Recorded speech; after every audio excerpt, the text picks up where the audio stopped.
सत श्रीकाल जी, good afternoon. हम आपका हर्मिटेज टीम वेलकम करते हैं सैटरडे फैमिली मीटिंग में। हर बार की तरह हमारे पास एक नया एजेंडा होता है जिससे हम इस बीमारी की अंडरस्टैंडिंग और आपकी हीलिंग प्रोसेस में मदद करते हैं।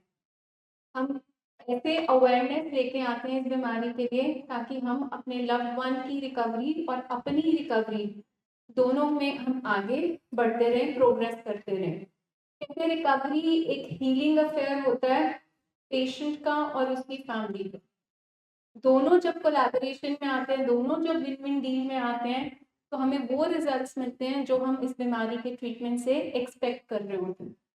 बट अगर एक ट्रायंगल का हिस्सा, हम नॉर्मली बात करते हैं कि ट्रायंगल होता है एक एडिक्शन का ट्रीटमेंट जहाँ पे पेशेंट, प्रोफेशनल्स और पेरेंट्स मतलब उसकी फैमिली, ये तीनों ब्रिज जब इकट्ठे चलते हैं, तीनों का गैप फिल होता है सही तरह से, तो एक जो हम रिजल्ट एक्सपेक्ट कर रहे होते हैं ट्रीटमेंट प्लान से, वो हमें पूरे मिलते हैं। बट जहाँ पे ये ब्रिज में दायरा बढ़ जाए, जब गैप पूरा ना हो पाए, तो वहां पे बीमारी वहां से खिसकनी शुरू हो जाती है। तो इस हीलिंग अफेयर के में कोलैबोरेशन मतलब आपका भी एक हीलिंग का सफर रहेगा, आपके लव्ड वन का भी। आपके भी ओल्ड पैटर्न्स, आपके भी ओल्ड जो एक साइकिल बना होता है बीमारी के साथ डील करने का, जब तक वो ब्रेक नहीं होगा तब तक पेशेंट भी रिकवर नहीं कर सकता। तो यहाँ पे हमेशा एक मतलब पेशेंट ओरिएंटेड प्लान नहीं होता। हम हर्मिटेज में इस चीज का हमेशा इस चीज को लेके बड़ा प्राइड लेते हैं कि हमारा जो ट्रीटमेंट है वो फैमिली फोकस्ड है। इसलिए हमारी मीटिंग्स का भी नाम फैमिली फर्स्ट रखा गया है, क्योंकि हम समझते हैं ठीक होने के बाद जो हमारा पेशेंट है, जो आपका लव्ड वन है, उसने कहाँ पे आना होता है, अपने ही घर वापस। तो अगर फैमिली अपने old patterns, old behaviours, old ही अपने इमोशंस के साथ अगर पेशेंट को हील करेगी, तो वापस बीमारी या इन्फेक्शन के चांसेस बढ़ जाते हैं।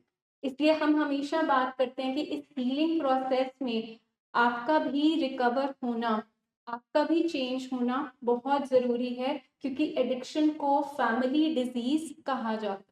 ये एक ऐसी बीमारी है कि नशा की बीमारी में एक इंसान फंसता है, बट सारे की सारी फैमिली मेंबर्स उस बीमारी की चपेट में अपने आप आ जाते हैं। सबसे पहले तो मैं थैंक यू करूंगी हमारी पूरी टीम की तरफ से। आप यहाँ आते हैं, आपकी कमिटमेंट जो है टुवर्ड्स योर पेशेंट्स रिकवरी, ये शो करती है कि हम और आपका जो ट्रस्ट है हमारे पे, फेथ है और जो आपका सरेंडर है, उसकी वजह से हमारा सक्सेस है। हम पेशेंट्स को आपके बिना बिल्कुल ठीक नहीं कर सकते। जैसे कि मैम ने बताया कि ये ट्रायंगल है, फैमिली की सपोर्ट के बिना कभी भी पेशेंट को ठीक नहीं कर सकते। और कभी कभी फैमिली को लगता है कि मुझे क्या जरूरत है सीखने की, प्रॉब्लम तो पेशेंट ने क्रिएट की है, नशा तो उसने किया है, उसको सिखाओ, उसको समझाओ, हमें तो सब कुछ पता है, हमारी तो अब उम्र हो गई है, हम तो इतनी एज में आ गए हैं, हमें सब पता है।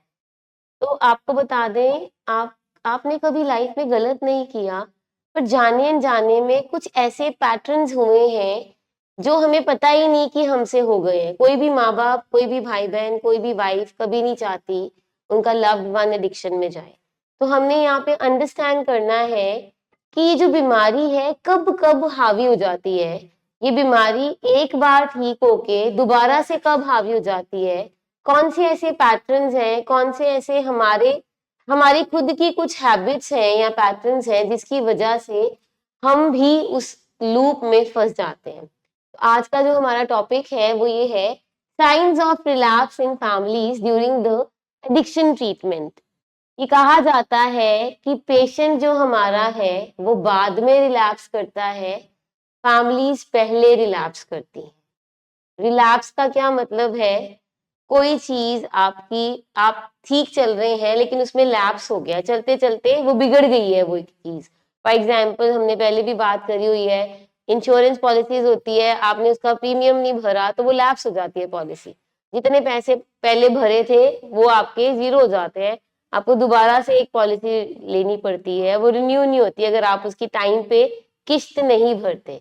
इसी तरीके से अगर टाइमली आप अपने बिहेवियर या पैटर्न्स को नहीं देखते हैं तो वो रिलैप्स की तरफ चले जाते हैं। हम खुद बीइंग फैमिलीज, पेशेंट ने तो बाद में जाना है, हमारा खुद का रिलैप्स पहले हो जाता है। आज हम समझेंगे कि फैमिली कब और कैसे रिलैप्स करती है और इसका सोल्यूशन क्या है, इसके बारे में हम समझेंगे। और इसमें recovery is not just about patient, it's a family process, together we heal.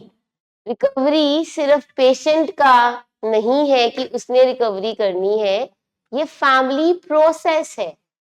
Family एक प्रोसेस में से निकलती है। फैमिली भी, अगर पेशेंट एक डिनायल, एंगर, बार्गेनिंग स्टेज में से निकलता है और बाद में उसको एक्सेप्टेंस आती है, डाबडा की स्टेज जो होती है, denial, anger, bargaining, depression and then acceptance, in the same way family भी इस प्रोसेस में से निकलती है। पर कई बार इस प्रोसेस में से निकलने के बावजूद भी हम दोबारा वहीं चले जाते हैं। दोबारा वहां हमने नहीं जाना, आज हमने ये सीखना है। What is family relapse? Family relapse occurs when family members revert to old behaviors or patterns, enabling, provoking, controlling during or after treatment, addiction treatment. This can disrupt the recovery process of the patient and the family as a whole. जो patterns हम आपको सिखाते हैं, जो हमारे पहले बने हुए थे, enabling, provoking या controlling के, जो हमने छोड़ दिए थे जबकि हमारा पेशेंट ट्रीटमेंट में रिकवरी की तरफ जा रहा है, पर कहीं ना कहीं कुछ देर बाद, कुछ अरसे के बाद, 6 महीने के बाद, 3 महीने के बाद हम उन्हीं पैटर्न्स पे जब वापस आ जाते हैं तो ये हमारा रिलैप्स का साइन है। हम फिर वहीं के वहीं पहुंच जाते हैं। एक टाइम आता है कि हमें लगता है सब कुछ ठीक हो गया, अब तो सब कुछ ठीक है। जिस दिन ये लगने लग पड़ेगा ना कि सब कुछ ठीक है, वो हमारा सबसे मोस्ट क्रूशियल टाइम लगेगा। वही हमारा मोस्ट क्रूशियल टाइम होने वाला है जब ये लगेगा अब सुहावनी जिंदगी हो गई है, अब सब कुछ बहुत बढ़िया चल रहा है, तो हम समझ लें कि अब रिलैप्स होने वाला है, अब कुछ ना कुछ गड़बड़ होने वाली है। क्यों? क्योंकि ये बीमारी इतनी कनिंग, बैफलिंग और पावरफुल है कि ये इतना अच्छा कन्विंस भी करती है, कॉन्फिडेंस भी दिलाती है फैमिलीज को कि अब तो सब कुछ ठीक है, अब मुझे अकेले बाहर जाने दो, अब मुझे पैसे भी दे दो, अब मुझे मोबाइल भी दे दो, अब मैं अपने आप को अकेले मैनेज कर लेता हूँ। पहले तो ये बता दें, अकेले मैनेज कर ही नहीं सकता हमारा मरीज, उसकी कैपेसिटी नहीं है, उसको सपोर्ट सिस्टम चाहिए ही चाहिए। जब ट्रीटमेंट स्टार्ट करते हैं तब भी चाहिए, ड्यूरिंग द ट्रीटमेंट भी चाहिए एंड आफ्टर द ट्रीटमेंट भी चाहिए। जब जब प्रेगनेंसी होती है तो पहले उसके लिए प्लान किया जाता है, राइट? जब pregnancy, this is before before उसके लिए प्लान किया जाता है, कोई दवाइयां ली जाती हैं या अपना ध्यान रखा जाता है, डाइट अच्छी की जाती है। ड्यूरिंग प्रेगनेंसी अलग तरह से केयर होती है, आफ्टर प्रेगनेंसी और तरह की केयर होती है। इन द सेम वे ये हमारे बच्चों का एक नया जन्म है जिसमें हम प्लान करते हैं पहले ट्रीटमेंट के लिए, उसके लिए अलग से प्लान होता है, ड्यूरिंग ट्रीटमेंट एक अलग प्लान होता है, लेकिन आफ्टर ट्रीटमेंट सबसे ज्यादा इंपॉर्टेंट केयर की जरूरत होती है। जब ये लगता है ना आफ्टर ट्रीटमेंट, रिलैप्स उस दिन होता है जब फैमिली को लगता है हुन सब कुछ ठीक है, हुन ते सब कुछ वधिया हो गया, हुन ते पैरी हाथ लान लग पिया, हुन ते इज्जत करन लग पिया है, हुन ते कमाई करन लग पिया है, हुन ते कोई गल नहीं है, हुन ते कल्ला भी चले जांदा है। सबसे इंपॉर्टेंटली ना कई बारी फैमिलीज आके बोलती हैं, ਹੁਣ ਤੇ ਗੱਲਾਂ ਵੀ ਗਿਆ ਸੀ, ਇਹਦੇ ਸਾਹਮਣੇ ਲੋਕੀ ਪੀਂਦੇ ਪਏ ਸੀ, ਇਹਨੂੰ ਕੁਝ ਨਹੀਂ ਹੋਇਆ, ਵਾਪਸ ਆ ਗਿਆ ਆਰਾਮ ਨਾਲ। ਇਹਨੇ ਆ ਕੇ ਸਾਨੂੰ ਦੱਸਤਾ ਕਿ ਉੱਥੇ ਮੰਮਾ ਪੀਂਦੇ ਪਏ ਸੀ, मैं कुछ नहीं ਕੀਤਾ, देखो मैं कितना ਵਧੀਆ ठीक ठाक वापस आ गया। तो ये जो है ना कि चला गया था, देख आया था और वापस आ गया था, तो जो वापस आ गया ना एक मेमोरी को साथ लेके आया, एक विजन, एक विजुअलाइजेशन जो उसने की है उसको साथ लेके आया है। अगर हम ये कहना शुरू कर देंगे कि अब सब कुछ ठीक चल रहा है, अब नहीं जरूरत, अब इसकी दवाइयां कम कर दो, हमें ये आता है, अब इसकी दवाइयां कम कर दो, अब इसके फॉलो अप्स कम कर दो, अब हमें नहीं लगता इसको स्टे की जरूरत है, अब तो दवाई देनी है आपने, अब आप ऐसा करो, इस बार ये 1 महीने की दवाई कर दो, हम 1 महीने बाद आएंगे, 1 महीना ये बिल्कुल ठीक चल रहा है, कोई प्रॉब्लम नहीं है। जब इस तरह की हमें फैमिली से फीडबैक्स मिलती है तो हमें लगता है कि अब ये रिलैप्स की तरफ जा रहे हैं। और वो रिलैप्स की तरफ क्यों जाते हैं, उसके कुछ साइन एंड सिम्टम्स हैं, हम उसको डिस्कस करेंगे। तो जब हम रिकवरी की बात करते हैं तो रिकवरी ऑफ द पेशेंट और फैमिली वो एक ऐसा रिश्ता है जैसे मिट्टी पौधे का होता है। पौधा है आपका पेशेंट, मिट्टी है आप। एक अच्छी मिट्टी जब उसको मिलती है तो पौधा भी अच्छा खिलता है। बट अगर मिट्टी ने ही अच्छा काम नहीं किया, जब मिट्टी में ही कीड़े लग गए तो पौधा ऊपर से नरिश नहीं हो पाएगा। इसलिए रिकवरी में जब हम कहते हैं कि यहाँ पे फैमिली को भी हील होना पड़ेगा, क्योंकि आप अपने आप को वो माटी समझिए जिसने नर्चर करना है उस पौधे को। तो रिकवरी ऐसी नहीं होती कि सिर्फ ये बीमार है, ये ही अपना इलाज कराएगा जिसको मैं लेकर आया हूँ। आप समझिए कि आपके सपोर्ट, आपके उस एनवायरनमेंट के बिना वो पौधा नहीं खिल पाएगा। तो रिकवरी में आपका साथ बहुत इम्पोर्टेंट है। जब हम यहाँ पे रिलैप्स की बात कर रहे हैं तो रिलैप्स और रिकवरी दोनों माइंडसेट की बात है।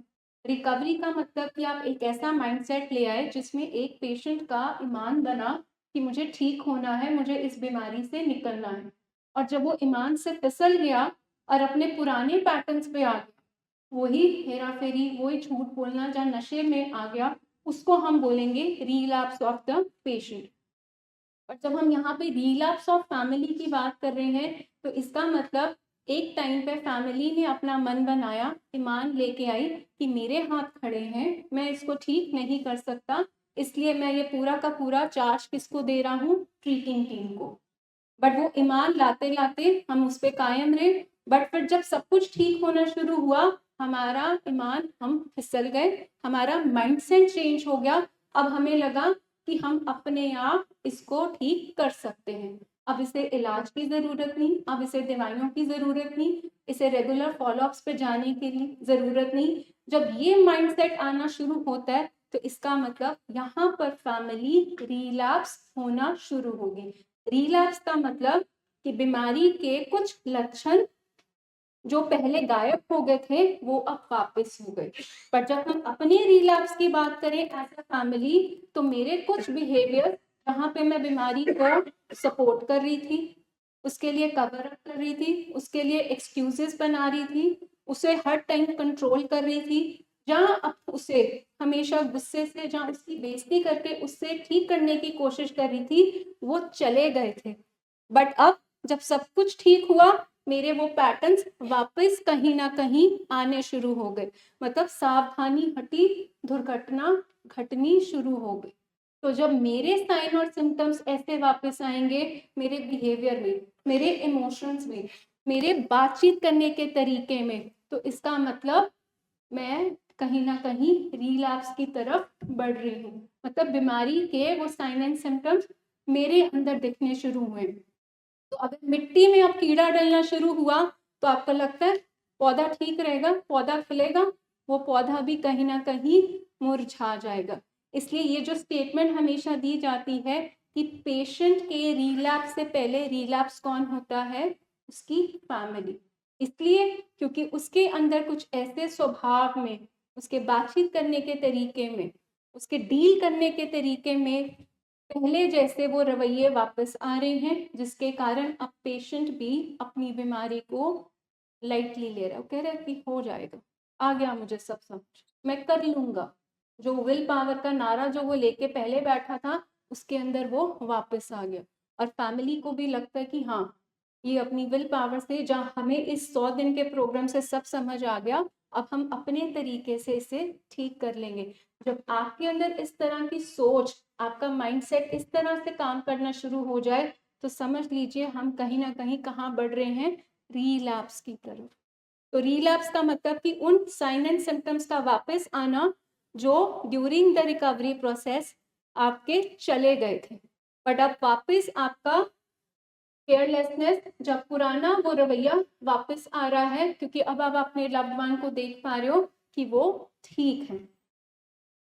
ना बहुत इम्पोर्टेंट चीज है, जैसे आपको बताया है कि ये बीमारी जो है ना एडिक्शन की, इसमें कन्विंसिंग पावर बहुत होती है।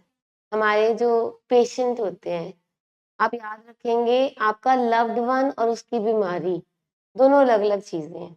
बीमारी कन्विंस इतना अच्छा करती है और वो जादूगर होती है। एक एक कोई भी चीज जब हम बार बार बार बार सुनते हैं या कोई भी एक ऐसा पैटर्न या बिहेवियर हम बार बार करते हैं, वो पक्का हो जाता है कहीं ना कहीं। फॉर एग्जाम्पल, अगर किसी ने आदत डालनी है सुबह 5 बजे उठने की, तो वो पहले अलार्म लगाता है कुछ दिन, और फिर थोड़े दिनों बाद अपने आप ऑटोमेटिकली 5 बजे नींद खुलनी शुरू हो जाती है, क्योंकि वो रेपिटेशन हो रही है उस पर्टिकुलर बिहेवियर की। इन द सेम वे, जब आपका लव्ड वन एक बात को आपके पास बार बार रिपीट कर रहा है, कुछ भी, चाहे वो नेगेटिव स्टेटमेंट है चाहे कुछ भी है, तो हम भी कहीं ना कहीं ना चाहते हुए कन्विंस हो जाते हैं, उस पर यकीन कर लेते हैं। फॉर एग्जाम्पल, अगर पेशेंट आपको बोलता है कि अब मैं ठीक हूँ, अब मैं ठीक हूँ, अब मैं ठीक हूँ, अब मुझे दवाई की जरूरत नहीं है, अब मुझे दवाई की जरूरत नहीं है, दवाइयाँ मुझे मोटा कर रही हैं, दवाइयाँ देखो मुझे सुस्त बना रही हैं। आप चाहते हो आपका बच्चा सुस्त ही रहे, आप चाहते हो कि आपका बच्चा कभी एक्टिवली जाए ही ना। अच्छा, अब आप चाहते हो कि मैं कभी कोई काम ही ना करूं, कोई बिजनेस ही ना करूं। ये तो ट्रीटिंग टीम तो चाहती है कि हम निकम्मे बन के बैठे रहें। तो कहीं ना कहीं फैमिली, क्योंकि बार बार वो बात सुन रही होती है, इन्फ्लुएंस हो जाती है और इमोशनल फैसला कर लेती है। इसको जज्बाती फैसला कहते हैं कि ठीक कह रहा है, अब हो गया 6 महीने, साल हो गए हैं, अब तो हमें भी लगता है अब ट्रीटमेंट की कोई जरूरत नहीं है, अब तो हमें भी लगता है कि फॉलोअप्स की कोई जरूरत नहीं है, अब इसको बंद कर दें। तो ये बता दें आपको कि आपके लव्ड वन को सिर्फ एडिक्शन नहीं है, उसके साथ कोई ना कोई कोमॉर्बिड इलनेस है। हम सिर्फ और सिर्फ नशे का इलाज नहीं कर रहे, हम ब्रेन का इलाज कर रहे हैं। और ब्रेन में जो उसके चेंजेस आए हैं, उसके बिहेवियर में चेंजेस आए हैं, आज वो अच्छा हो रहा है, आपसे अच्छा बिहेव कर रहा है, क्योंकि उसका जो केमिकल इम्बैलेंस हुआ था, जो न्यूरोकेमिकल चेंजेस आए थे पास्ट में, अब with the help of treatment and therapy वो ठीक हो रहे हैं, वो बेटर हो गए हैं। तो let's seek the help of professional and therapist. जहाँ पे आपको लगता है आपका लव्ड वन बार बार आपको बोलता है कि ये दवाई ये हो रही है, वो दवाई वो हो रही है, तो हम एक राइट पर्सन से इसके बारे में कंसल्टेशन लें, ताकि हम उसको मैनेज कर सकें। अब हम आगे बढ़ेंगे साइन एंड सिम्टम्स को। Identifying triggers for family relapse: unrealistic expectations, lack of support, communication breakdowns, emotional stress, and old habits or old patterns. तो अनरियलिस्टिक एक्सपेक्टेशंस, यहाँ से वो ट्रीटमेंट करा के गए हैं, तो आप कहते हो कि अब ये बिल्कुल नॉर्मल जिंदगी बिताए। ये सबसे बड़ी अनरियलिस्टिक एक्सपेक्टेशन है, क्योंकि आपके लव्ड वन की कैपेसिटी इतनी है और आप उनसे एक्सपेक्ट कर रहे हैं इतना। ये जो गैप होता है ना कि लाइक कि अब तुमने इलाज करा लिया है, अब अपना घर भी संभालो, जॉब पे भी टाइम पे जाओ, रिश्तेदारी भी देखो, दुनियादारी भी देखो, ये अनरियलिस्टिक एक्सपेक्टेशन है, क्योंकि वो एक बीमारी के प्रोसेस में अभी भी है। 100 दिन का प्रोग्राम उनको एक लाइफ में रीबिल्ड करने के लिए मिला है। इसका मतलब ये नहीं हुआ कि वो बिल्कुल जाके नॉर्मल लोगों की तरह अपनी जिंदगी अभी जाकर लिव कर लेंगे। उन्हें थोड़ा टाइम लगेगा। आप लोगों को जब फ्रैक्चर होता है, फ्रैक्चर के बाद वो प्लास्टर के बाद डॉक्टर क्या रेकमेंड करते हैं? मसल्स वीक होते हैं, वो कहते हैं फिजियोथेरेपी कराइए कुछ दिन के लिए, क्योंकि अभी मसल्स कमजोर हैं। एकदम जाके किसी को अगर टांग पे फ्रैक्चर है तो डॉक्टर ये नहीं कहता कि प्लास्टर तो उतर गया है, अब आप भाग जाओ। ऐसा नहीं होता ना। ये अनरियलिस्टिक एक्सपेक्टेशन है डॉक्टर की भी, फैमिली की, कि प्लास्टर उतर गया है अब तुम भाग जाओ। उसी तरह इस 100 दिन के ट्रीटमेंट के बाद अगर हमारी एक्सपेक्टेशन है कि हमारा लव्ड वन जाके बिल्कुल नॉर्मल जिंदगी करेगा, जैसे हम सुबह टाइम पे उठ जाते हैं, रात को टाइम पे आके अपना घर समेट लेते हैं, घर सब्जी भाजी सब कुछ ले आते हैं, ऐसा अभी टाइम लगेगा। आपके ये जो अनरियलिस्टिक एक्सपेक्टेशन का जब दबाव वो नहीं कैरी कर पाता, तो वो भी फिसलता है और आपके अंदर भी एक फ्रस्ट्रेशन शुरू हो जाती है, क्यों नहीं कर रहा, अब इलाज हो तो गया है, अब और इसको कितनी देर चाहिए, पहले कितना समा गवा चुके हैं हम, 3 महीने हो ट्रीटमेंट विच हुण बार बार अरे पिछे ऐसी लगे रहिए। तो ये जो अनरियलिस्टिक एक्सपेक्टेशन है, ये पेश फैमिली को रिलैप्स कराती है, और आगे फर्दर किसका रिलैप्स होता है? उसके लव्ड वन का। आप सोचिए कि अभी उसकी कैपेसिटी 25% है, उसको धीरे धीरे धीरे जैसे जैसे वो नॉर्मल जिंदगी में आएगा बिना सब्सटेंस के, तो उसकी कैपेसिटी बढ़ेगी, क्योंकि over the period of time पिछले 10 साल 15 साल उसकी जिंदगी का सेंटर कौन था? उसका नशा। नशा ही उसको उठाता था, नशा ही उसको काम पे लेके जाता था, नशे से वो शादी पार्टी अपनी बोरियत को मैनेज करता था। अब नशा चला गया है, अब उसके बिना, नशे के बिना नॉर्मल जिंदगी में आने के लिए कुछ समय लगता है। तो ये एक्सपेक्टेशन का हम एज अ फैमिली पूरा ध्यान रखना पड़ता है। वी नीड टू अंडरस्टैंड कि कोई भी अनरियलिस्टिक एक्सपेक्टेशंस ना करें कि आज वो भाग जाएगा, फटाफट से दौड़ के सारे काम करेगा, उठ के आपको खुद चाय बना के देगा, खुद सब कुछ करेगा। इनिशिएटिवनेस इज द टर्म जो खत्म हो जाती है एडिक्शन में।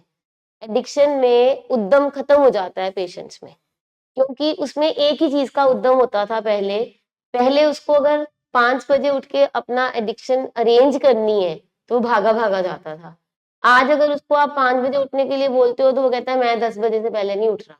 इस चीज को हम समझेंगे, क्योंकि उसके अंदर कैपेसिटी भी नहीं है, इनिशिएटिवनेस भी नहीं है कुछ करने के लिए, जो कि धीरे धीरे स्टेप बाय स्टेप आएगा। माइक्रो चेंजेस आएंगी, उन माइक्रो चेंजेस को आप अप्रिशिएट करेंगे, फिर जाके पेशेंट में फुल रिकवरी आएगी।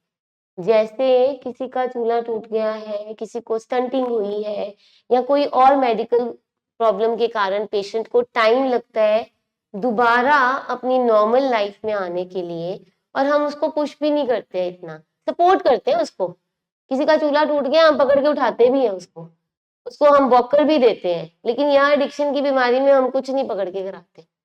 हम कहीं ना कहीं हमारी बीइंग पेरेंट्स एक्सपेक्टेशन हो जाती हैं, अब हो गया 3 महीने का इलाज, अब नवा नकोर होके हमारा पेशेंट वापस आ जाए। अब तो ये हमने पता नहीं उसको भेज दिया है एक ट्रीटमेंट सेंटर में, अब इसने पता नहीं क्या फूल की तरह खिलता हुआ बाहर आना है। अभी खिलता हुआ नहीं ना, अभी मुरझाया हुआ आना है, वो धीरे धीरे खिलना है।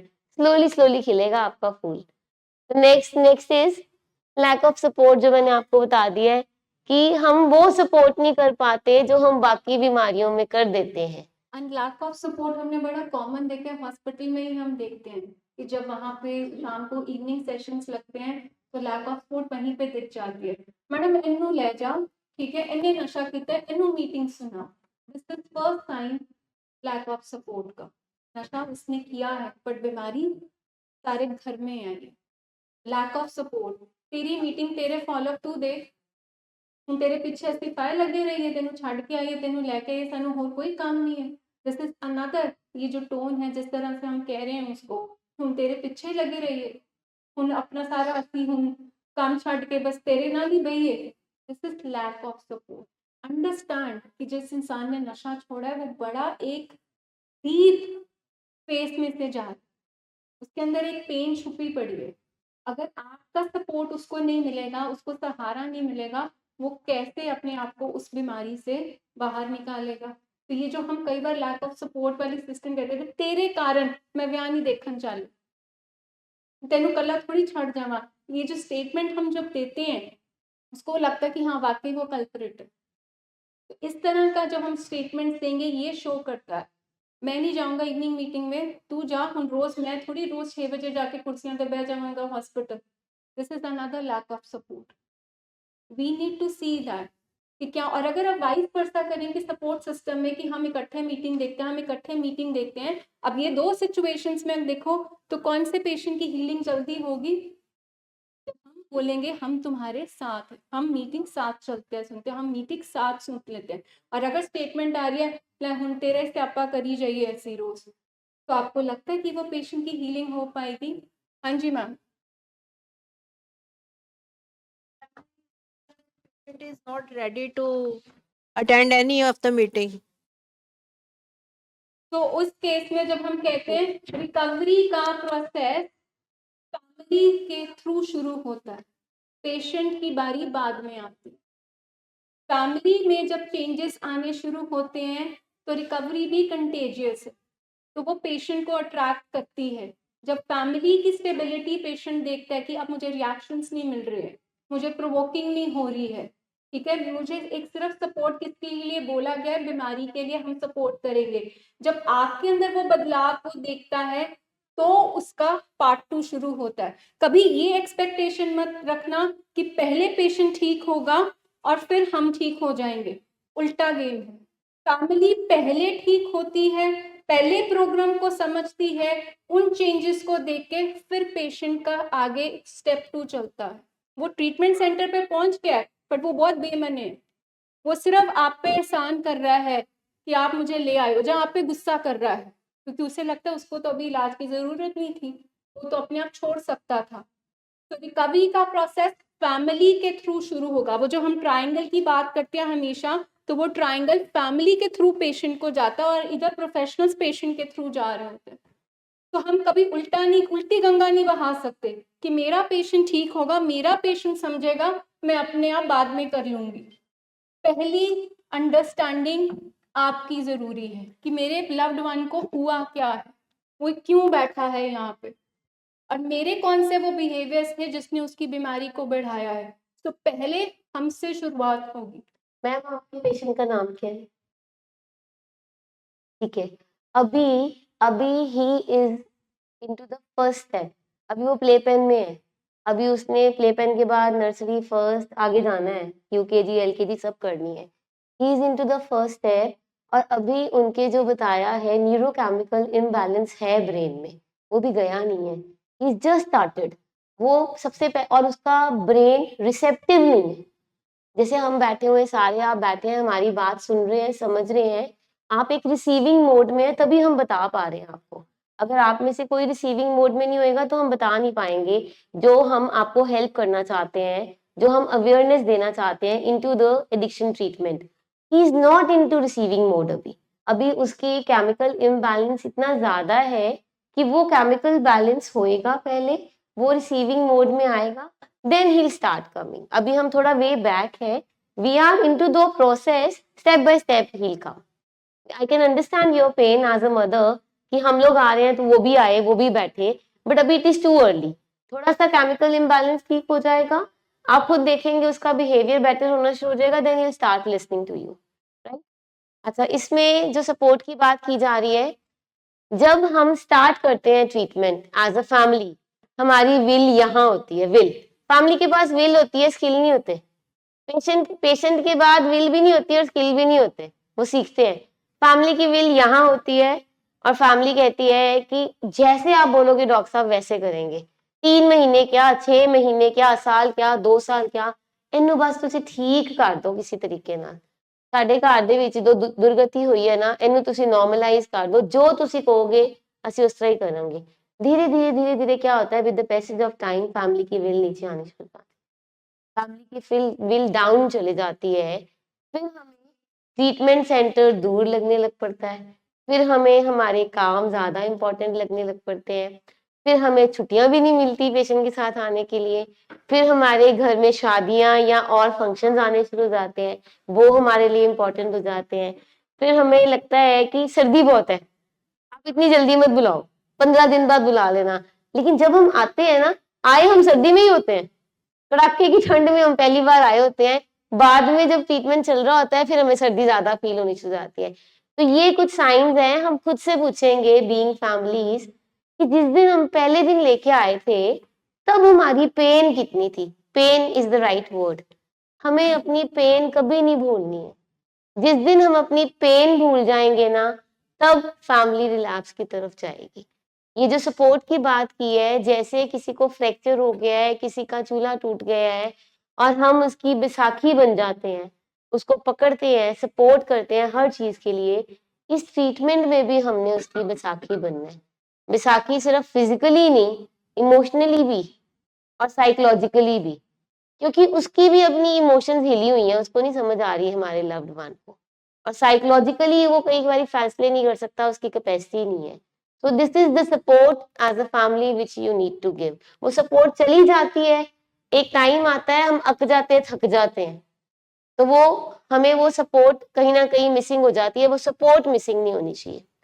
तो the next is communication breakdowns. Communication breakdown बहुत इंपॉर्टेंट है जी। हम जब नए नए जाते हैं ना, हमारे कई लव्ड वंस बताते हैं, मैम साडी फैमिली तो बदल ही गई है बिल्कुल, मतलब आपने क्या ही जादू कर दिया है जी, इस तरह रहन ना तो मैं कदी नशा ना करा, मैं कदी गुस्सा ना करा। इनिशियली क्या होता है, क्योंकि हम जब बैठते हैं ट्रीटमेंट के लिए यहाँ पे इस कुर्सियों पे बैठते हैं, हम धीरे धीरे 1 मिनट टॉक भी सीख जाते हैं, हम पोलाइट भी हो जाते हैं अपने लव्ड वन के साथ, हम सारी वो चीजें करते हैं जो हमें एक ट्रीटमेंट टीम सिखाती है। बट आफ्टर सम टाइम क्या होता है, वो हमारी कम्युनिकेशन फिर से गड़बड़ा जाती है, हमारे वही ओल्ड पैटर्न्स वापस आ जाते हैं, हम खुद ओवर बिजी, पहले तो हम इतने अवेलेबल हो जाते हैं, ये बड़ा इंपॉर्टेंट है जी। जब हम ट्रीटमेंट करा रहे हैं ना, हम फिर ओवर अवेलेबल हो जाते हैं पेशेंट के लिए, हम छुट्टियां भी ले रहे हैं, हमारी अवेलेबिलिटी भी है, हम हर टाइम उसके पास है। एक थोड़ा सा गैप जब आता है 6 महीने साल का, हमारी अवेलेबिलिटी फिर खत्म हो जाती है, हमारी कम्युनिकेशन हमारी तरफ से कम होनी शुरू हो जाती है, जो हम कम्युनिकेट कर पा रहे थे पहले वो कम्युनिकेट नहीं कर पा रहे हो, मिसअंडरस्टैंडिंग फिर से आनी शुरू हो जाती है। तो ये जो कम्युनिकेशन है ना, जो कम्युनिकेशन फिर से बिगड़ जाती है, ये भी साइन ऑफ रिलैप्स है। मतलब बातचीत का आपने स्कोप खत्म कर दिया, आपका लव वन कह रहा है कि मैं अनईजी हूँ, मुझे अच्छा नहीं लग रहा, मुझे क्रेविंग्स आ रही, और आप उसको क्या कह रहे हो, ਹੋਰ ਕਿੰਨਾ ਤੇਰੇ ਨਾਲ ਅਸੀਂ ਤੁਰੇ रहिए, आपे नहीं तो कर सकता। सो दिस इज कम्युनिकेशन ब्रेकडाउन, कि एक इंसान आपके पास मदद करने मांगने आया था कि मेरे को ठीक नहीं लग रहा, मेरी मदद कर दो, और आपने उनको रिजेक्ट कर दिया। आई डोंट हैव टाइम, और कोई गल है, एक कोई गल बार बार करी जानी है। तो जब हम इस तरह से कम्युनिकेट करते हैं तो दूसरा बंदा फिर आपसे बात करना ही बंद हो जाता है, क्योंकि उसको पता है जहाँ तो उसको इग्नोर मिलेगा, जहाँ उसको रिजेक्शन मिलेगी। तो वो बातचीत का फ्लो ही नहीं, तो इनिशियली हम क्या कहते हैं कि बातचीत का टू एंड फ्लो वाला कम्युनिकेशन वाला गैप वो भरना चाहिए। मतलब वो आप उनसे पूछ रहे हो कि सारा दिन कैसा रहा, और वो आपसे मदद मांग रहे, पर जब आपने ये बातचीत का दायरा ही खत्म कर दिया अपनी ऐसी स्टेटमेंट्स के साथ, प्रोवोकिंग स्टेटमेंट्स के साथ, तो वो अगला इंसान आपको कभी बताएगा नहीं। वो कहते हैं कि मैं क्रेविंग मुझे हो रही है, मैं नहीं बताऊंगा फैमिली को, क्योंकि मुझे आगे से क्या मिलेगा, ताना सुनने को मिलेगा कि हाले भी तू मैनेज नहीं कर पाया, इन्ना इलाज तेरा कराते रहे, कराते दिता है, खा ले भाई आपे देख लिया, हुण मैं तेरे नाल तुरिया रहा हाँ। ये कम्युनिकेशन का ब्रेकडाउन है। अगर एक इंसान आपको कह रहे कि उसे क्रेविंग हो रही है, आपने आगे से उसको क्या रिस्पॉन्स दिया? आप नॉर्मली क्या रिस्पॉन्स देते थे? नॉर्मली समझ नहीं आती उस टाइम कैसे रिस्पॉन्ड करें। तो आपने डील कैसे किया उस सिचुएशन में पहले? लाइक जब उसने ये कभी मतलब लगता है ऐसे कि पेशेंट जो है वो लो है या ठीक से बात नहीं कर रहा, तो कोशिश करते हैं उसके साथ थोड़ा कोई चेंज, टॉपिक चेंज करने की, या कोई म्यूजिक वगैरह, या कोई चलो गाने सुनते हैं, या कोई न्यूज़ वगैरह लगा ली, कुछ ऐसे तरह चेंज करने की कोशिश करते हैं। लेकिन पेशेंट जो है वो उसके दिमाग में अपनी चीज़ें चल रही होती हैं, जितना भी उसको चेंज करने की कोशिश करो वो उस ट्रैक पे नहीं आता। तो जब पेशेंट हमारे से हेल्प मांगता है, what should be the right statement at that time, कि हम उसको कैसे करें डील।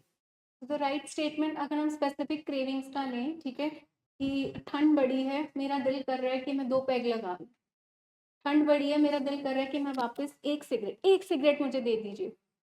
पर आप बताना भी ना मेरी ट्रीटमेंट टीम को, बस 1 सिगरेट अलाउ कर दो, उसके बाद नहीं मैं करूँगा। तो आपका रिस्पॉन्ड ये होना चाहिए, आई कैन अंडरस्टैंड, कि देखो ये जो तुम्हारी क्रेविंग्स है ना, इसका मतलब तुम्हारी बीमारी फिर से एक्टिव हो रही है, बट अगर आज हमने वीक एक्शन किया तो हम वापस वहीं पहुंच जाएंगे। तो इसको हमें क्या करना है, मैनेज करना है, मैं तुम्हारे साथ हूँ। जब आप इस तरह से स्टेटमेंट उसको देते हैं कि ये तुम्हारी नहीं, तुम्हारी बीमारी की वांट, तुम्हारी नीड नहीं है बॉडी की, तो बेटा आई कैन अंडरस्टैंड कि तुम्हारे लिए बड़ा टफ टाइम है, let's speak to your therapist, पहले कुछ खा लो, ठीक है, मैं तुम्हारे साथ वॉक पे चलती हूँ। तो ये मेरा राइट अप्रोच हो सकता है उस टाइम पे। बट अगर मैंने उसको ब्रेक डाउन कर दिया कि अभी भी क्रेविंग हो रही है, तेरा इलाज करा दिया मैंने, तुझे पता क्यों नहीं लग रहा, अपने आप तो नहीं तू ठीक कर रहा, तू हले भी बीमार है, ये आपका ब्रेक डाउन होगा कम्युनिकेशन का। सो आपके वर्ड उनके लिए बड़े एम्पैथेटिक होने चाहिए, आई अंडरस्टैंड दैट कि हाँ क्रेविंग हो सकती है, बट हमें वीक एक्शन नहीं करना, क्योंकि ये तुम्हारी बीमारी की वांट है, तुम्हारी बॉडी की नीड नहीं है। ये जो सिगरेट है, इसका मतलब आज बीमारी तुम्हारी फिर से एक्टिव हो गई। चलो थेरेपिस्ट से फटाफट बात कर लेते हैं। चलो कोई ना, ये एसओएस मेडिसिन दी है बेटा, ये ले लेते हैं। अच्छा और कुछ नहीं, क्रेविंग्स के लिए मतलब वो शुगर इनटेक उस टाइम पे मैं फटाफट कोल्ड कॉफी बना देती हूँ। अच्छा ये फटाफट बर्फी खा ले। वो डिस्ट्रैक्शन, वो डिले हेल्प करता है उस टाइम पे। ये आपकी स्किलफुल ट्रेनिंग होती है। और अगर हमने ब्रेक डाउन कर दिया कि लाइक उनको कोई सरकास्टिक रिमार्क देके या कोई क्रिटिकल रिमार्क देके, तो वो नेक्स्ट टाइम आपके साथ कभी शेयर नहीं करेंगे कि उनके अंदर क्या चल रहा है। क्रेविंग्स के अलावा कई बार मूड खराब होता है, हम सबके मूड के इश्यूज आते हैं, तो वो बताएगा ही नहीं कि उसके अंदर चल क्या रहा है। वो शेयर ही नहीं करेगा आपसे कि मैं इनसे मदद मांगने जाऊंगा, आगे से मुझे क्या मिलेगा, धक्का। हाँ जी मैम।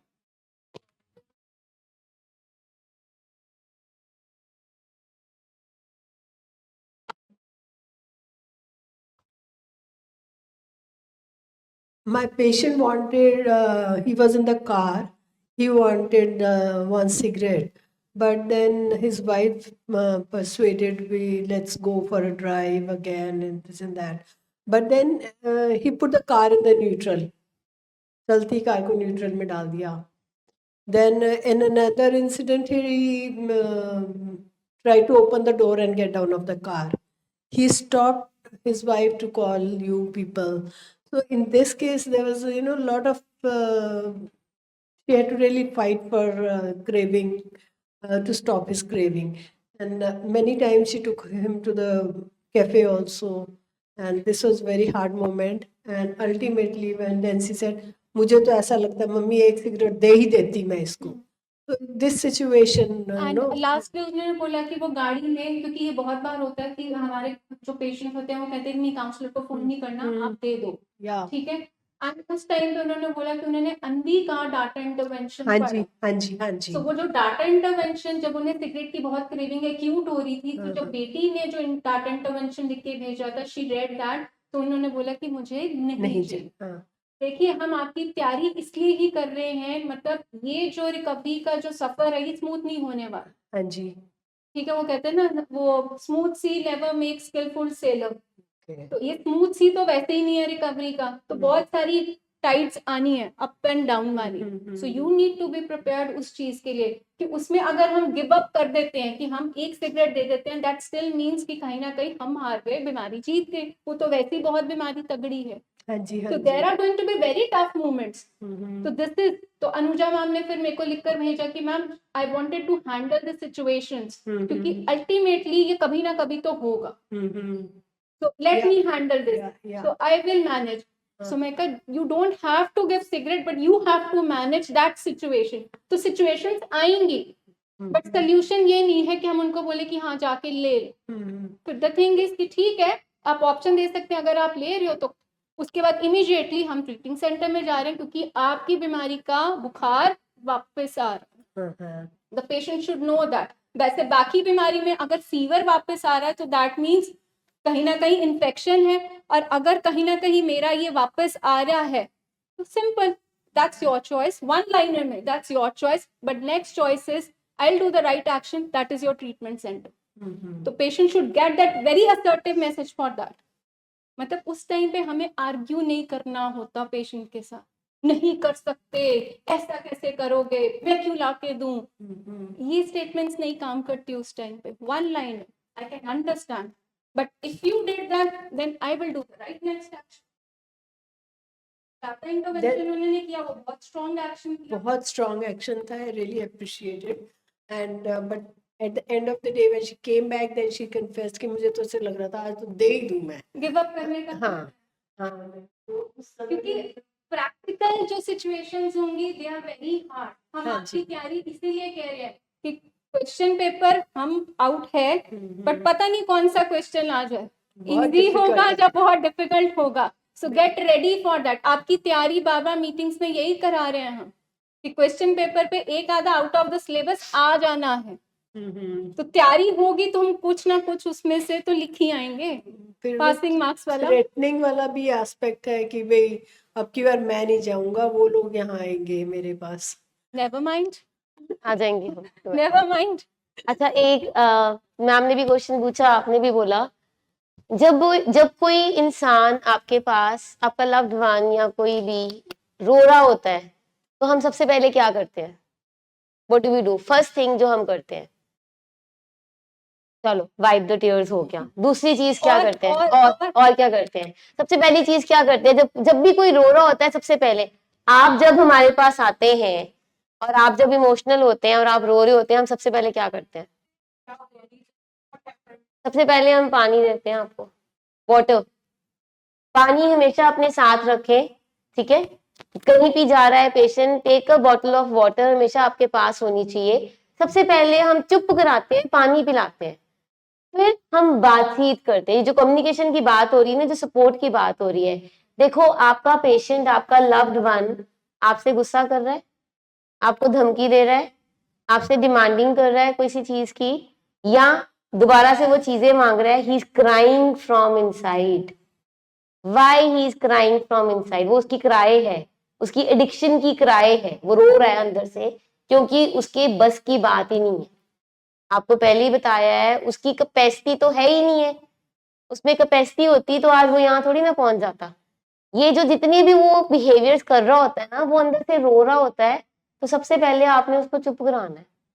जो मैम कह रहे हैं, स्नब करके नहीं चुप कराना, तेरा तो यही हाल है। कई बार हमें फैमिलीज कहती है, हम जब ये कर रहे होते हैं ना, हम कहते हैं की सीख के आए उतो, वो जो स्किल सीख के आए ला ना, फिर वो 4 पॉइंट फार्मूला ला ना, जरा लांदा क्यों नहीं पड़ा? तो आपको बता दें, वो थॉट उस टाइम पे इतना हावी होता है ना, तो उस टाइम पे वो स्किल्स इमीडिएटली नहीं आती। ये स्किल है, डाटा इंटरवेंशन पढ़ना, आराम से बात करनी, पानी पिलाना, पहले ये बोलना, I am understanding what you are going through, आपकी पेन मैं अंडरस्टैंड कर रही हूँ, और आपकी पेन के अकॉर्डिंगली हम अब, पहले हमारे ये हालात बन चुके हैं, हम दोबारा उन हालातों पे जाना अफोर्ड नहीं कर सकते। लेट्स डू समथिंग, हम डीप ब्रीदिंग कर लेते हैं, मिलके कुछ बना लेते हैं, कुछ खाना खा लेते हैं, कहीं बाहर हम मिलके चले जाते हैं, या हम चीटिंग टीम से बात कर लेते हैं, कोई मेडिसिन ले लेते हैं, या चलो हम वहीं चलते हैं। तो this should be the answer. जब आप थोड़ा सा ये गैप ले लोगे तो चीजें बेटर हो जाएंगी। कम्युनिकेशन हमारी भी खराब होती है, इसीलिए रिलैप्स होते हैं। Now coming to the next is old habits और पैटर्न्स, ये सारा उसी में कवर हो गया है। हमारी इनेबलिंग, प्रोवोकिंग, कंट्रोलिंग फिर से शुरू हो जाती है। हम फिर से इनेबलिंग करते हैं, फिर से वही चीजें, तू हले भी नहीं सुधरा तो कभी नहीं सुधर सकता, ये चीजें हमने नहीं, प्रोवोकिंग स्टेटमेंट नहीं करनी है खुद से। जैसे मैम कह रहे हैं कि मैम कह रहे थे कि मैं शायद दे ही देती उस दिन, तो वो इनेबलिंग ही हो जानी थी हमारी। हमने इनेबलिंग नहीं करनी है किसी भी हद पे जाके, हमने सिर्फ एक ही बात बोलनी है कि वो हालात भी याद है जिनमें से हम निकले हैं, हम अफोर्ड नहीं कर सकते उन हालात पे जाने के लिए। ना आप कर सकते हो, ना मैं कर सकती हूँ, ना हमारे बच्चे कर सकते हैं, ना हमारी फैमिली कर सकती है। उस टाइम पे एग्रेशन आती है, कुछ भी आता है, जब एग्रेशन आती है वो अंदर से रो रहा है उस चीज के लिए, इसका मतलब उसमें हमने, अगर वो रो रहा है तो कैसे उसको डील करना है, ये हमने लर्न करना है। सो बेबसी तो यही दिखती है ना, एक इंसान कितना इस बीमारी में बेबस हो जाता है कि सब कुछ उसका स्टेट पे है, उसकी हेल्थ, उसकी फैमिली, उसकी रेपुटेशन, उसका काम, बट स्टिल इसके अंदर स्ट्रॉन्ग जो क्रेविंग आती है वो उसको अर्जेंसी की तरफ लेके जाती है। और अगर हम पिला देते हैं, ठीक है, सो दैट मीन्स मैसेज क्या गया? मैसेज क्या गया कि 10 बार कहने के बाद 11वीं बार मुझे मिल जाएगा।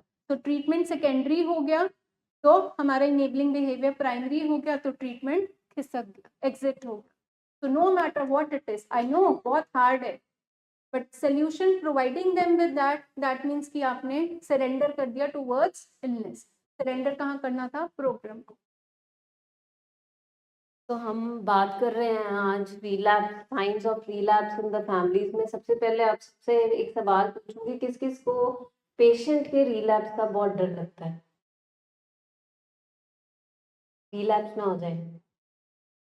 तो यहाँ पे हमने जब ये शुरू की अपनी प्रेजेंटेशन, तो हमने आपको बोला कि पहले किसका रिलैप्स होता है? फैमिली का। तो ये एक आपके लिए साई ऑफ रिलीफ भी है, और एक आई ओपनर भी है आपके लिए कि आपके पेशेंट का, जिस चीज का आपको बहुत ज्यादा डर है कि पेशेंट का रिलैप्स होगा, वो किसके रिलैप्स के बिना नहीं हो सकता? फैमिली के। ठीक है, तो इसका मतलब ये है कि हमें अपने ऊपर काम करते जाना है। मैं बैठ के सुन रही थी, कुछ फैमिली कह रही थी कि हमारा अगर पेशेंट नहीं आता, हम आई जा रहे हैं, उससे क्या होगा? ठीक है, तो आप लोग जो कर रहे हो उसकी रिफ्लेक्शन रिकवरी में आएगी ही आएगी। आप पॉजिटिव कर रहे हो तो पॉजिटिव उसके रिजल्ट्स मिलेंगे आपको रिकवरी में, पर मिलेंगे थोड़े थोड़े छोटे छोटे माइक्रो चेंजेस रख के। तो आप लोग जब पीछे हटना शुरू कर दोगे, उसका भी सिमिलरली जैसे पॉजिटिव रिफ्लेक्शन आती है, वैसे नेगेटिव भी उसका असर पेशेंट की, आपके लव्ड वन की रिकवरी में पड़ेगा। तो एक बात तो आप लोग आज पल्ले बांध ही लो कि आपका रिलैप्स पहले होगा, तो वो कहते हैं ना कि अगर कुछ बुरा पहुंचेगा तो मेरे से होके निकलेगा। तो वो रिलैप्स, अगर आपको इतना डर है कि हमारे लव्ड वन का रिलैप्स ना हो जाए, तो वो है कि फैमिली खड़ी है, हमारा रिलैप्स होगा तो मेरे लव्ड वन तक पहुंचेगा, नहीं तो नहीं होगा। ठीक है, तो इससे आगे बढ़ते हुए रिकॉग्नाइजिंग बिहेवियरल इंडिकेटर्स। अब जब ट्रिगर्स आ गए, जैसे कि मैम ने और श्वेता मैम ने ट्रिगर्स की बात की फैमिली में रिलैप्स की, अब बिहेवियरल इंडिकेटर्स की फैमिली अपने कौन से बिहेवियर्स में ये देखना शुरू करे कि कौन सी चीजें हैं जो रिलैप्स का इंडिकेशन दे रही है फैमिली मेंबर्स में। हो सकता है कि मदर में नहीं आ रहे वो इंडिकेटर्स, फादर में आ रहे हैं, हो सकता है भाई बहनों में आ रहे हैं, हो सकता है वाइफ में आने शुरू हो गए हैं, या फैमिली के एनवायरनमेंट में वो इंडिकेटर्स आपको अपने रिलैप्स के दिखने शुरू हो गए हैं। इंडिकेटर का मतलब होता है ना, हम जैसे राइट मुड़ना है, लेफ्ट मुड़ना है, हमने ब्लिंक करनी शुरू कर दी लाइट कि हाँ जी, हाँ अब आगाह कर दो कि हमने इधर मुड़ना है। तो रीलैप्स की, हाँ अब ये फैमिली रीलैप्स की तरफ मुड़ने वाली है, उसके कुछ कुछ इंडिकेटर्स वो जगने शुरू हो जाते हैं घर वालों के बिहेवियर में। तो हम यहाँ पे पहले डिस्कस करेंगे behavioural indicators in the family. Resentment towards the patient, जो हमने ट्रिगर की बात की कि अनरियलिस्टिक एक्सपेक्टेशन हम अपने लव्ड वन से लगा लेते हैं। अब वो कहते हैं कि जब एक्सपेक्टेशंस हम बहुत ज्यादा रखते हैं तो एक्सपेक्टेशंस क्रिएट्स फ्रस्ट्रेशंस। ठीक है, जब वो हमारी इच्छाएं, जो एक्सपेक्टेशंस हम अनरियलिस्टिक उनसे लगा लेते हैं, जो वो पूरी नहीं होती हमारे हिसाब से, कि ਹੁਣ ਤੇ 6 ਮਹੀਨੇ ਹੋ ਗਏ ਟ੍ਰੀਟਮੈਂਟ ਦੇ ਵਿੱਚ, ਹੁਣ ਤੇ ਇਹਨੂੰ ਕੰਮ ਤੇ ਚਲੇ ਜਾਣਾ ਚਾਹੀਦਾ ਹੈ, ਹੁਣ ਤੇ 3 ਮਹੀਨੇ ਉੱਥੇ ਲਾ ਕੇ ਆਇਆ, ਉਹਨੂੰ ਸਿਗਰਟ ਵਾਸਤੇ ਇੰਨੀ ਕ੍ਰੇਵਿੰਗ ਕਿਉਂ ਹੋ ਸਕਦੀ ਹੈ? ठीक है, so these are unrealistic expectations of the family, and when they are not fulfilled, तो family क्या build up कर लेती है? resentment towards the patient, because वो क्या है कि family के लिए बार बार अपने आप को ये याद दिलाना कि मेरा patient अलग है, patient की बीमारी अलग है, it's very important। हम क्या है कि ऐसे जोड़ लेते हैं कि ये जो बिहेवियर कर रहा है तो समझ क्यों नहीं आ रही है, we have spend so much of money, energy, time, सब कुछ लगा दिया, फॉलोअप स्पेस के साथ जा रहे हैं, बच्चों को निग्लेक्ट करके हम इसके पीछे लगे हुए हैं, अभी still he is craving for one cigarette and creating a scene. तो वो चीजें जब आती हैं, जब हमें डिजायरेबल एक्सपेक्टेशंस के अकॉर्डिंग हमें डिजायरेबल बिहेवियर नहीं मिलता अपने लव्ड वन का, then we start building up the resentments towards our loved one during the treatment। और एक ये जो है बिहेवियरल इंडिकेटर है कि फैमिली रिलैप्स की तरफ जाना शुरू हो गई है, क्योंकि जहां पे हम बात कर रहे हैं अनकंडीशनल लव की, और बीमारियों में हम अनकंडीशनल लव दिखाते हैं ना। सोचो आप किसी बच्चे को या बुजुर्ग है घर में, उसको वॉमिटिंग्स लगी हैं या लूज मोशन वो बीच में ही कर रहा है, आप उसकी बहुत ज्यादा ट्रीटमेंट करा रहे हो, ये वो थोड़े दिन के लिए ठीक भी हो गया है, पर फिर से उसको वो उसका मोशन बीच में पास हो गया, so you will build resentment for that loved one? नहीं, है ना। हम किसी और बीमारी में रिजेंटमेंट नहीं पालते हैं जब वो रिलैप्स होता है या स्लिप होता है या कोई डिजायरेबल हमारे हिसाब से रिजल्ट्स नहीं आते। तो इन दिस डिजीज ये क्या करते हैं हम कि जब हमारे हिसाब से डिजायरेबल रिजल्ट नहीं आता, क्योंकि हम थक जाते हैं इन दिस जर्नी, सो हम रिजेंटमेंट बिल्डअप करने लग जाते हैं अपने लव्ड वन के लिए, और ये एक इंडिकेटर है कि फैमिली अब किस तरफ जा रही है, किस तरफ जा रही है? रिलैप्स की तरफ जा रही है। तो this is first indicator in the family. And past की भी अगर आपकी अनरिजॉल्व रिजेंटमेंट्स, आपने उसको रिजॉल्व नहीं किया पास्ट में, क्योंकि बहुत सारी ऐसी चीजें, बेटर एक्सपीरियंसेस होते हैं जहाँ पे हस्बैंड ने वाइफ को बहुत कड़वे बातें बोली होती, यहाँ तक हमारे पेशेंट्स हाथ तक उठा लेते हैं अपने पेरेंट्स पे, घर की चीज़ें तोड़ी फोड़ी होती हैं, जहाँ हमें कोई ऐसा इंसिडेंट याद होता है कि उस पे फलाने फंक्शन पे गए थे, इस कारण मेरी बदनामी हुई थी। अगर आप वो पुरानी भी रिजेंटमेंट्स को अगर आपने उसको लेट गो नहीं किया, तब भी आप अपने लव्ड वन को एक हमेशा डाउटिंग वाली नेचर से देखो, आप उसको सपोर्ट नहीं कर पाओगे, क्योंकि आपको उसकी शक्ल के पीछे क्या दिखेगा कि पास्ट में इसने मुझे खून के आंसू रुलवाए थे, इसने मेरी बदनामी कराई थी। तो अगर हमने पास की भी वो बातों को कि वो जो सब कुछ हुआ था वो बीमारी के फेस में हुआ था, ठीक है, मेरा लव्ड वन और उसकी बीमारी डिफरेंट है, जब तक आप ये चीज रजिस्टर नहीं करोगे, आप उसकी वो पुरानी जो एक्शंस हुए थे आप उसको कभी भी लेट गो फॉरगिव कर ही नहीं पाओगे, आप आगे बढ़ ही नहीं पाओगे। वो ठीक होके भी आएगा, आप तब पूछेंगे वो फलाने टाइम से तू की किता से, तेन याद तू मैनू की क्या सी।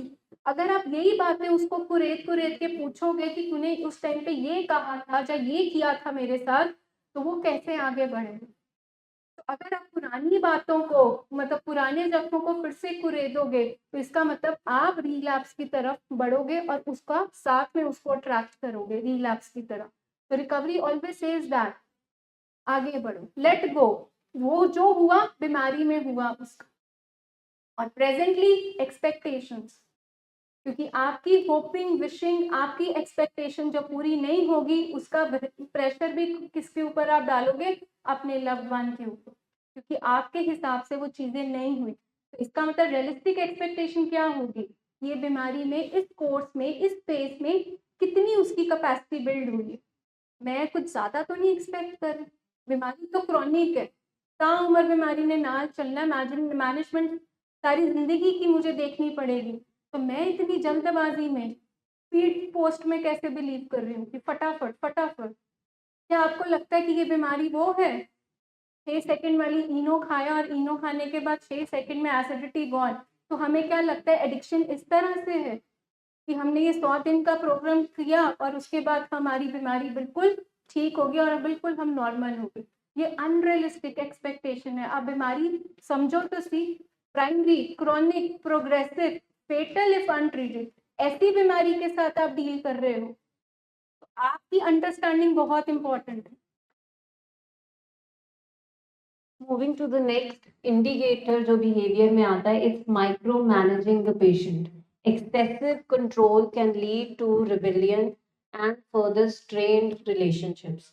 माइक्रो मैनेजिंग क्या होता है कि सर अक्सर बोलते हैं कि फैमिली इतना ज्यादा उसको माइक्रो मैनेज करना शुरू कर देती है, तू लंबा सा क्यों ले रहे हैं, तू लत क्यों हिला रहे हैं, तू की गल इतने बैठे बैठे ही सो गया।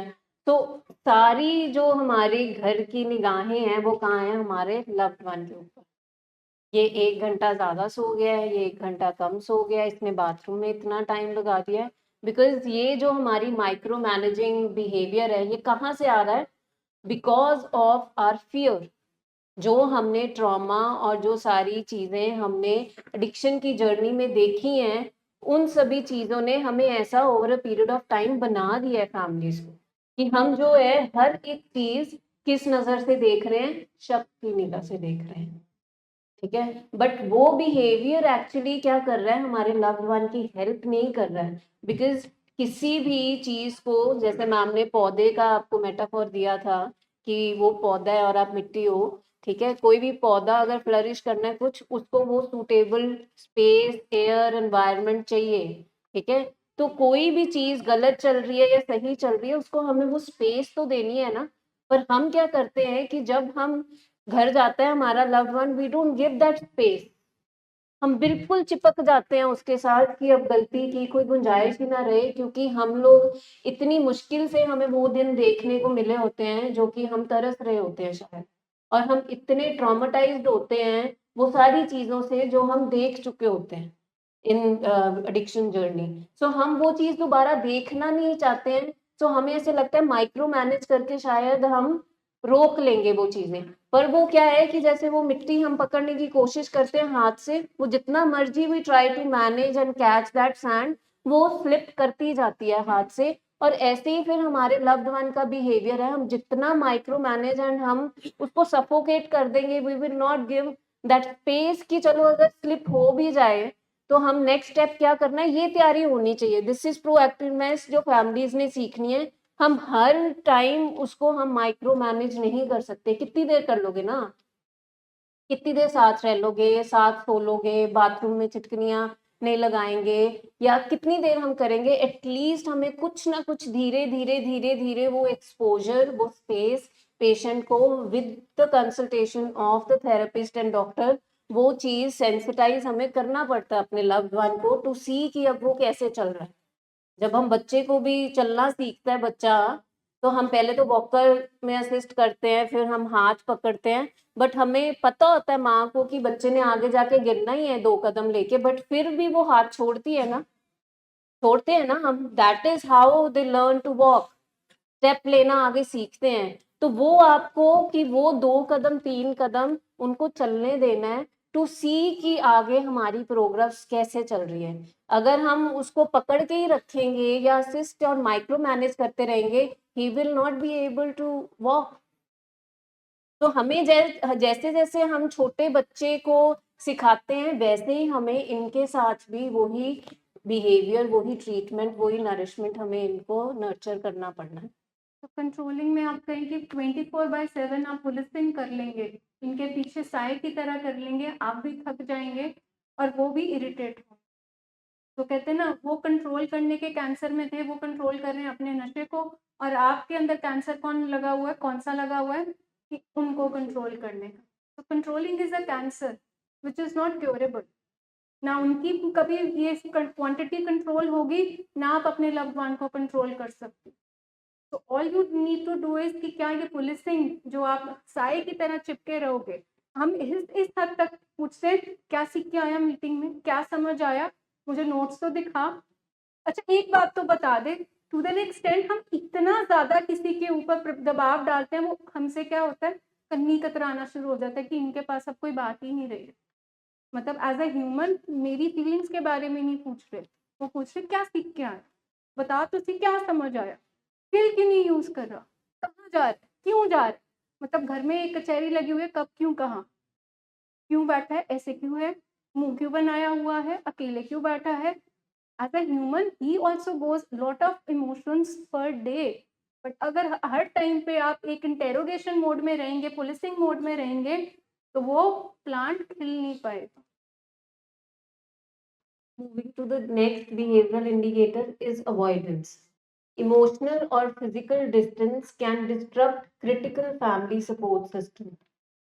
अब अवॉइडेंस वाली स्टेज जो है वो फैमिली में कब आती है, जब हम ये माइक्रो मैनेज कर करके स्पाई कर करके पुलिसिंग कर करके हम क्या हो जाते हैं, थक जाते हैं। तो फिर हम क्या करते हैं, इनडिफरेंट खसमानू खाए जिथे मर्जी जाए, उनमें सारी उम्र ये पीछे थोड़ी लगी रहना, ਹੋਰ ਵੀ ਤੇ ਕੰਮ ਨੇ ਮੈਂ ਦੇਖਣੇ ਆ। फादर्स कहते हैं ਅਸੀਂ ਆਪਣਾ ਬਿਜ਼ਨਸ ਵੀ ਤੇ ਦੇਖਣਾ, ਹੋਰ ਵੀ ਤੇ ਬੱਚੇ ਨੇ ਮੇਰੇ, मैं ਇਹਦੇ मगर ही सारी अपनी जमीन जायदाद पैसा एनर्जी थोड़ी लगा देंगे। तो क्या है कि हमारे अंदर एक अवॉइडेंस आ जाती है पेशेंट को लेके, इनडिफरेंट बिहेवियर हो जाता है हमारा।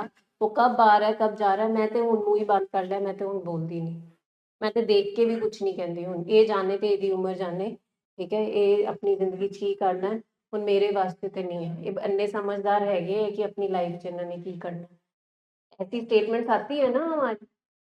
तो ये जो एक है, ये हमारा इंडिकेटर है कि ये फैमिली। अब मुझे बताओ अवॉइडेंस करके क्या कोई पॉजिटिव रिजल्ट मिल जाएगा हमें रिकवरी में, नहीं मिलेगा, ठीक है। सगों ही क्या होगा, आने वाले टाइम में वो एडिक्शन को तो जगह मिल गई। अवॉइडेंस क्या है कि हमने डिस्टेंस कर लिया अपने आप को, बिल्कुल ही पहले हम बिल्कुल माइक्रो मैनेज कर रहे थे, ऊपर चढ़े हुए थे, अब हमने बिल्कुल ही डिस्टेंस कर लिया। अब जहाँ डिस्टेंस आ गया वहां तो एडिक्शन को जगह मिल गई फ्लरिश होने, वो तो एडिक्शन बद खुल जाएगी हूँ, ठीक है।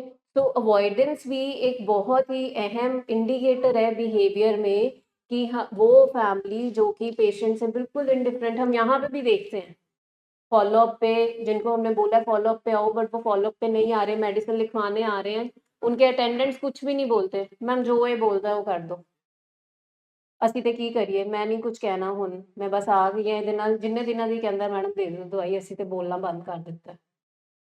हम वो हेल्पलेसनेस वो देखते हैं, आउट ऑफ हेल्पलेसनेस वो उनकी अवॉइडेंस आती है, बिकॉज उन्होंने सब कुछ कर लिया, अब वो पर अपना मतलब वो मान नहीं रहा और वो इतना थक गए हुए हैं, वो सारी स्किल्स भी जो उन्होंने सीखी हैं वो धीरे धीरे फेड अवे होनी शुरू हो गई हैं और उन्होंने बिल्कुल अवॉइडेंट बिहेवियर दिखाना शुरू कर दिया। फिर क्या है, धीरे धीरे धीरे धीरे फैमिली मेडिसिन लेने के लिए भी बंद कर देती है कि हुन इन्हें खानी सी ये हुन खांदा नहीं, महीने ਦੀ ਘਰ ਦਵਾਈ ਪਈ ਹੋਈ ਹੈ, ਅਸੀਂ ਹੁਣ ਦਵਾਈ ਲੈਣ ਵੀ ਨਹੀਂ ਆਉਂਦੇ, ਮੈਡਮ ਅਸੀਂ ਕੀ ਕਰੀਏ। तो वो जो हेल्पलेसनेस है, यहाँ पे आपको हम यही बताते हैं कि हेल्पलेसनेस से कोई भी बीमारी ठीक नहीं होएगी, हमें लगे रहना है। और जैसे कि मैंने पहले भी बोला कि आप लोगों का जो भी यहाँ पे बिहेवियर या अप्रोच टुवर्ड्स द प्रॉब्लम है, वो अगर आप कंसिस्टेंटली वो मेंटेन करके रखोगे तभी आपके लव्ड वन की रिकवरी होगी। तो avoidance is another major behavioural indicator in the family, जो कि हमें ये बताती है कि ये फैमिली अब जल्दी हुई रिलैप्स होने वाली। So coming to the next, it's blame game. Attributing all issues to the patient overlooks the family shared dynamics. मतलब अब वापस जब हम ब्लेम गेम करना शुरू हो गए, ब्लेम को ऑपोजिट होता है कि हम रिस्पॉन्सिबिलिटी दे रहे थे, हम रिस्पॉन्सिबिलिटी की जगह हम फिर से नेगेटिव अप्रेजल, हम फिर से ब्लेम गेम में, तेरे कारण है, तू सुधरना ही नहीं, मैं थक गई हूँ, I can not take it any more, उन कितनी कितनी देर में तेरे पीछे लगी रहूं।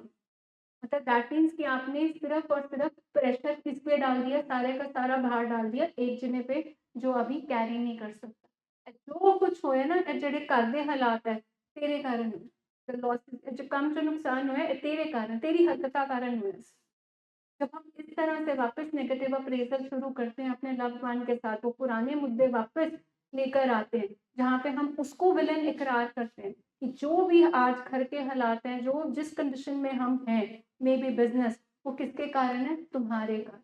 ब्लेम इज लाइक पुटिंग अपनी रिस्पॉन्सिबिलिटी से पल्ला झाड़ के दूसरे को कटघरे में खड़ा कर। तो जब हम इस तरह से वापस कि जो चीज खराब होती है तेरे कारण क्यों होया, तू ना कहना ना ਅਸੀਂ ਇਹ फैसला कर दें। हम इस तरह से स्टेटमेंट देते हैं या इस तरह से हमारा बिहेवियर पैटर्न घर में आता है, तो इसका मतलब हम रिकवरी के प्रोसेस से खिसक के कहाँ पे जा रहे हैं, वापस यू टर्न रिलैप्स की तरफ जा रहे हैं। तो ये ब्लेम गेम जो घरों में चलती है जहाँ पे हम अपने आप को सेव करके दूसरे को कल्परेट घोषित करते हैं, ये बंद करना होगा। एवरीवन, मतलब कई बार हम ब्लेम गेम में फादर मदर को ब्लेम करते हैं, तेरे कारण ही हुआ, ऐसे देख ले तेरे लाड प्यार कारण, होर दे पैसे मेरे तो चोरी। और फिर फादर बोलते कि नहीं, ये जो लेट आता आया ना जरा तू नहीं दसिया मैनू सारे सारे कार रहने से तेरे कारण हुआ। ये ब्लेम गेम हमें स्टॉप करनी पड़ेगी। और अगर स्टॉप की थी और अगर हम वापस शुरू कर रहे हैं, हम घर में किसी को इन्वॉल्व कर रहे हैं, किसी को टारगेट कर रहे हैं, डॉटर इन लॉ को टारगेट कर सकते हैं, जो भी हुआ तुम्हारे कारण हुआ क्योंकि तुम कमरे की बात कमरे से बाहर नहीं आने देती थी, तो भुगतो अब देखो रहो उसके साथ। तो अगर हम इस तरह से अगर स्टेटमेंट्स दे रहे हैं तो इसका मतलब हम प्रोसेस से वापस भड़क रहे हैं। Coming to the last indicator जो बिहेवियर में आता है in the family is over confidence. Believing the addiction is resolve neglect the ongoing journey of recovery.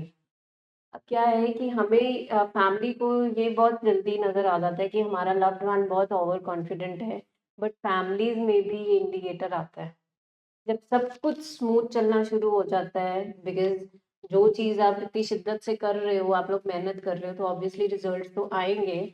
जब सारी चीज़ें बेटर होनी शुरू हो जाती हैं, क्रेविंग्स मैनेज हो रही हैं, घर का माहौल अच्छा हो रहा है, धीरे धीरे चलो हमारे लव्ड वन ने बाहर भी जाना शुरू कर दिया है हमारे साथ, एक अच्छी वेकेशन भी आप लेके आए हो, ठीक है, तो फैमिली में वो ओवर कॉन्फिडेंस बिल्डअप होने लग जाता है कि वो फिर ये कहीं ना कहीं भूल जाते हैं कि this is primary chronic progressive fatal disease.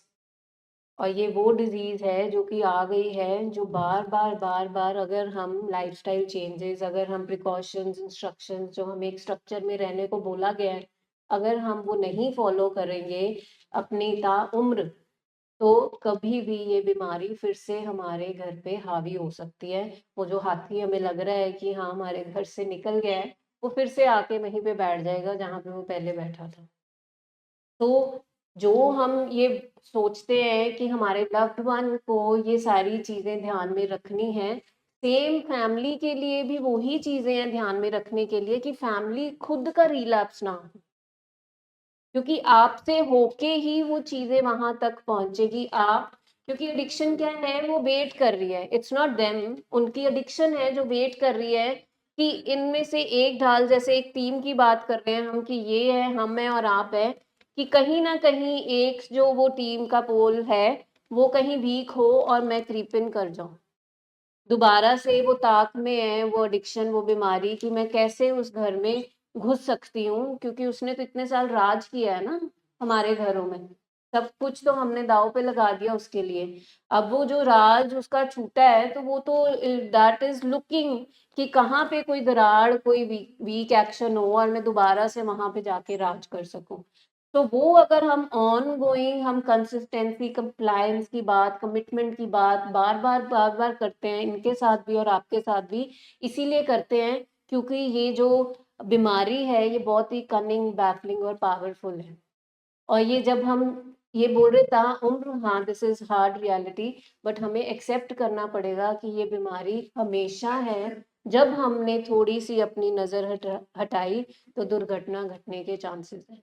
तो ओवर कॉन्फिडेंस एक ऐसा बिहेवियरल इंडिकेटर है फैमिली में, जो कि फैमिली में आता है तो हमें पता चल जाता है, नहीं नहीं मैम वो नहीं तो ठीक है, ਹੁਣ ਏਦਾਂ ਕਰੋ ਫॉलो अप ना ਤੁਸੀਂ 2 ਮਹੀਨੇ ਬਾਅਦ ਹੀ ਰੱਖਣਾ, ਹੁਣ ਨਾ ਇਹ ਬਾਹਰ ਜਾਣ ਲੱਗ ਗਿਆ, ਹੁਣ ਫੈਕਟਰੀ ਜਾਣ ਲੱਗ ਗਿਆ ਤੇ ਟਾਈਮ ਨਹੀਂ ਮਿਲਦਾ। ਤੇ ਹੁਣ ਤੇ वैसे सब कुछ, ਜੇ ਕੋਈ प्रॉब्लम होएगी कोई गल नहीं, आ जाएंगे। हमारी टोन, हमारे लहजे, हमारे वो जो हमें फर्स्ट डे फैमिली आके मिलती है ना, उस फैमिली में और वो फैमिली में जो ओवर कॉन्फिडेंस में आ जाती है, हमें साफ साफ डिफरेंस नजर दिखता है। पहले दिन तो हम आते हैं मैम सारी उम्र आना पड़ेगा, तुसी जो बोलोगे ਅਸੀਂ करेंगे, वो मतलब सारी चीजें, बिकॉज हमने वो बॉटम देखा होता है, ठीक है। पर जैसे ही थोड़ी चीजें ठीक होना शुरू होती हैं, संभलनी शुरू होती हैं, तो हमारी फैमिलीज में भी ओवर कॉन्फिडेंस आ जाता है। और सर अक्सर बोलते हैं कि रिलैप्स का जो खतरा है, ठीक है, वो तभी सबसे ज्यादा है जब पीक पे रिकवरी होती है। जब हम पीक पे रिकवरी, मतलब जब सब कुछ स्मूथ चल रहा होता है ना, तब सबसे ज्यादा चांसेस होते हैं स्लिप होने के, फैमिली के भी और हमारे लव्ड वन के भी। तो वो वाला टाइम बहुत इंपॉर्टेंट है कि आप लोग जुड़े रहें हमारे साथ, ताकि आप ये ना भूले कि ये बीमारी कितनी ही पावरफुल है, कनिंग है और बैफलिंग है। इसने पता भी नहीं लगने देना कैसे इसने दोबारा से हमारे घर में घुस जाना। So we are going to sum up this session. Next week इसी को ही हम कंटिन्यू करेंगे। आगे और इंडिकेटर्स क्या हैं और इसका प्रिवेंशन प्लान क्या है, स्ट्रैटेजीज क्या है, वो कैसे, ऐसी कौन सी स्किल्स होंगे जिससे हम अपने रिलैप्स को पहचान सके। क्योंकि डर तो हम सबको है कि वो रिलैप्स ना हो जाए, हमारा लव्ड वन रिलैप्स ना हो जाए, बट हमें खतरा है कि आप कहीं रिलैप्स ना हो जाए। हमारे लिए खतरा सबसे पहले फैमिली का है। तो लेट्स अवॉइड कि हम अपने उस रिलैप्स से बच सकें, ठीक है। वो साइन और वो जो सिम्टम्स है, जो वार्निंग है, साइंस है, हम उनको पहचान सके कि मेरे अंदर तो नहीं आ रहा है, तो लेट मी गेट बैक। मेरी बुक क्या कह रही है, मेरा प्रोग्राम क्या कह रहा है कि मैं प्रोग्राम से कहीं खिसक गया हूँ। प्रोग्राम में भीगे रहेंगे तो खिसकने के चांसेस कम है। बट अगर ओवर कॉन्फिडेंस में हम आ जाते हैं, क्योंकि एक टाइम में सबको लगता है कि यार हो गया, अब ठीक चल रहा है सब कुछ, अब हम मैनेज कर सकते हैं, इतनी भी बात नहीं है कि हर चीज़ हम पूछ के डॉक्टर से करें। तो ये स्टेटमेंट स्वाभाविक हम सब में आएंगे, क्योंकि वी बीइंग ह्यूमन, हमारा मन डावाडोल, एम्बिवैलेंस में आ जाता है। बट हम अपने वो साइन सिम्टम्स, अपनी रिकवरी प्रोग्राम को साथ लेके चलेंगे तो हमें इंडिकेटर्स, हमें आईना दिखता रहेगा, we are in the program, की प्रोग्राम से हम यू टर्न कर रहे हैं। तो we'll carry forward this session on next Saturday. Thank you ji. Thank you. आपके पास टाइम है टिल 2